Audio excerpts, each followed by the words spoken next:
بسم اللہ الرحمن الرحیم۔ شروع اللہ کے نام سے جو بڑا مہربان اور نہایت رحم کرنے والا ہے۔ جولائی 645 عیسوی کو جب یزید پیدا ہوا تو اس کی ماں میسون کی طلاق ہو گئی۔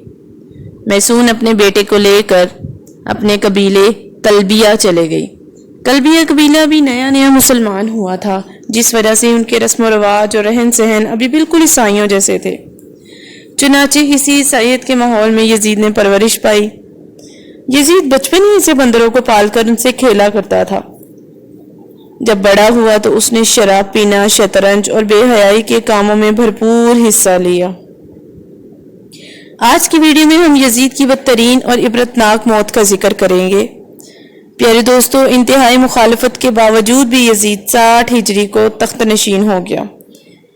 تخت پر بیٹھتے ہی یزید نے مدینے کے گورنر عتبہ کو خط لکھا کہ عبداللہ بن زبیر، عبد الرحمن بن ابی بکر، عبداللہ بن عمر اور سیدنا امام حسین سے میری بیعت لی جائے۔ جب ان سب نے یزید کی بیعت لینے سے انکار کر دیا تو یزید نے دوسرا خط یہ لکھا کہ نواسہ رسول سیدنا امام حسین سے زبردستی بیعت لی جائے۔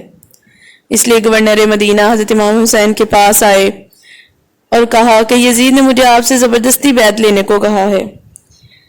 جب حضرت امام حسین نے یہ دیکھا کہ اگر میں نے یزید کے ہاتھ پر بیعت نہ کی تو مدینہ میں قتل و غارت ہو سکتی ہے، تو آپ وہاں سے ہجرت کر کے مکہ پھر کوفہ کی طرف نکل گئے۔ لیکن امام کے ساتھ آپ کے گھر والے اور کچھ صحابہ کرام موجود تھے۔ لیکن 18,000 کوفیوں نے حضرت امام حسین کی بیعت توڑ دی، جس کے بعد سے میدان کربلا کا واقعہ پیش آیا۔ میدان کربلا کا واقعہ ہی یزید کا سب سے بڑا گناہ مانا جاتا ہے۔ جب یزید کو پتہ چلا کہ حضرت امام حسین کوفہ کی طرف آ رہے ہیں تو یزید نے عبداللہ بن زیاد جیسے سخت دل گورنر کو کوفہ میں مقرر کر دیا۔ ان کو یزید نے کہا تھا کہ حضرت امام حسین سے بیعت لو، اگر وہ میری ہاتھ پر بیعت نہیں کرتا تو اس سے جنگ کرو۔ عبداللہ بن زیاد کے حکم کو مانتے ہوئے شمر اور عمر بن سعد نے کربلا کے میدان میں سیدنا حسین اور ان کے ساتھیوں کو 3 دن تک کچھ کھانے پینے کو نہ دیا۔ ان کو شدید پیاس کا احساس دلایا اور پھر ان کو شہید کر دیا۔ میدان کربلا میں شمر جیسے بدبختوں نے ایسا ظلم کیا جس کی مثال تاریخ میں مفسرین لکھتے لکھتے آنسو بہاتے ہیں۔ میدان کربلا میں سیدنا حسین کو شہید کرنے کے بعد ان کی عورتوں کو بھی قید کر لیا گیا، بچوں کو بھی قید کر کے طرح طرح کے ظلم و ستم ڈھائے گئے۔ جب سیدنا حسین کا سر مبارک یزید بدبخت کے سامنے لایا گیا تو اس کمینے نے آپ کے سر مبارک کی بہت توہین کی۔ یزید نے سیدنا حسین کے سر مبارک کو دیکھ کر ایسے ایسے اشعار پڑھے جس کو بیان کرتے ہوئے بعض تاریخ دان یزید کو کافر بھی کہتے ہیں۔ آخر کیا وجہ تھی کہ یزید نے عبداللہ بن زیاد، شمر اور عمر بن سعد کو اہل بیت کو شہید کرنے کی سزا کیوں نہ دی؟ کیوں واقعہ کربلا کے بعد بھی یزید کی موت تک عبید اللہ ابن زیاد کوفہ اور بصرہ پر یزید کی طرف سے حکمران رہا؟ ایسے واقعات کے باوجود بھی ابن زیاد جیسے شخص اپنی مسند پر براجمان رکھنے کی وجہ یزید کے پاس آخر تھی۔ آخر کیا وجہ تھی ایسی؟ اب 63 ہجری میں مدینے کے لوگ یزید کی بیعت توڑ دیتے ہیں تو یزید کی فوج حملہ مدینے پر کرتی ہے، جس سے واقعہ ہرا پیش آتا ہے کہ جس میں 80 صحابہ کرام، مہاجرین اور انصار میں 700 تابعین اور اس کے علاوہ 10,000 مسلمانوں کو بے دردی سے مدینے میں شہید کیا گیا۔ صحیح مسلم میں 15-20 احادیث ہیں جن کا لب لباب یہ ہے کہ آپ صلی اللہ علیہ وآلہ وسلم نے فرمایا، جس نے اہل مدینہ کو ڈرایا یا اہل مدینہ کو دھمکایا یا مدینہ والوں پر ظلم کیا، اس پر اللہ کی لعنت، اللہ کے فرشتوں کی لعنت اور تمام لعنت کرنے والوں کی لعنت۔ لیکن یہ یہاں پر ہی نہ رکا اور مدینے کے بعد مکہ پر بھی حملہ کیا اور خانہ کعبہ کی عمارت پر بھی سنگ باری کی گئی۔ بس پھر یزید کو دی گئی اللہ پاک کی مہلت ختم ہوئی۔ اب اس ظالم، فاسق، فاجر اور شرابی کی موت آتی ہے۔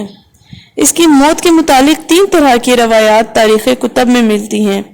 اس کی موت کے بارے میں پہلی روایت یہ ہے کہ یزید ایک رومی نسل کی لڑکی پر فدا ہو گیا تھا۔ یزید نے اس لڑکی کے سارے خاندان کو بھی قتل کروا دیا تھا، لیکن اس کے باوجود بھی یزید اس لڑکی کو حاصل نہ کر سکا۔ ایک دن وہ لڑکی یزید کے محل میں آتی ہے۔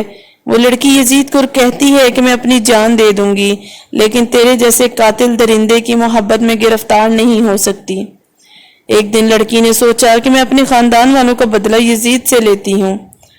لڑکی نے یزید کو رنگ رلیاں منانے کے لیے ایک جنگل میں اکیلے بلایا۔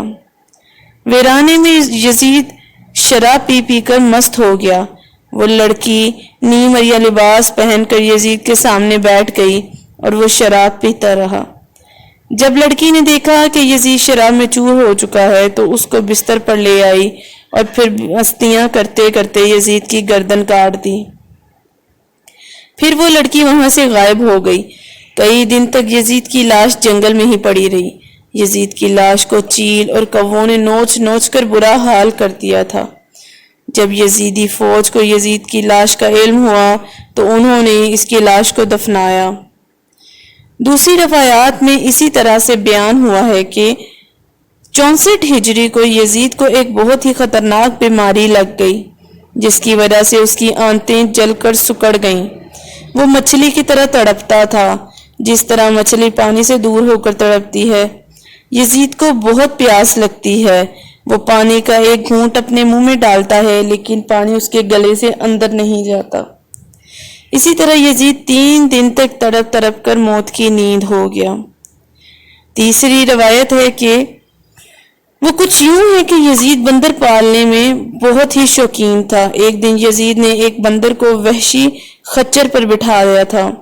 خچر بہت تیز تھا۔ یزید نے بندر کو خچر پر بٹھا کر خود اس کے پیچھے خچر لگا دیا تھا۔ جب خچر جنگل میں پہنچ گیا، اس کے پیچھے پیچھے یزید کا گھوڑا بھی بھاگتا رہا۔ جنگل میں پہنچ کر گھوڑے نے حضرت امام حسین کے قاتل کو نیچے زمین پر دے مارا۔ یزید کا سر ایک پتھر کے ساتھ لگا۔ یزید کا پاؤں گھوڑے کی رکاب میں ہی پھنس کر رہ گیا تھا۔ گھوڑا بھاگتا رہا۔ یزید جنگل میں درختوں اور پتھروں سے ٹکراتا رہا، جس کی وجہ سے یزید کا جسم کٹنے لگا۔ جب یزید کی لاش کو لوگوں نے دیکھا تو وہ کہنے لگے کہ سیدنا حسین کو شہید کرنے کی یہی سزا ہوتی ہے۔ میدان کربلا کے بعد یزید صرف 6 مہینے 3 سال کی عمر پا کر 14 ربیع الاول 64 ہجری کو ملک شام کی سرزمین پر 39 سال کی عمر پا کر کتے کی موت مر گیا۔ آج بھی اس کمینے پر عرشوں اور فرشوں والے کی لعنت ہے۔ عرش والے بھی اس پر لعنت بھیجتے ہیں اور فرش والے بھی۔ اس کی قبر دمشق میں عبرت کا نشان بنی ہوئی ہے۔ تو یہ تھی آج کی ہماری ویڈیو، یزید کی بدترین موت، کہ وہ کتنا گناہ گار تھا، اس نے کتنے گناہ کیے لیکن اپنی گناہوں پر پھر بھی شرمندہ نہ ہوا۔ اللہ تعالیٰ نے اس کو عبرت کا نشان بنا دیا۔ اللہ تعالیٰ ہمیں نیک اعمال کرنے کی توفیق عطا فرمائے، ہمیں گناہوں سے پاک رکھیں۔ ملتے ہیں اگلے دن اگلی ویڈیو کے ساتھ، تب تک کے لیے اللہ حافظ۔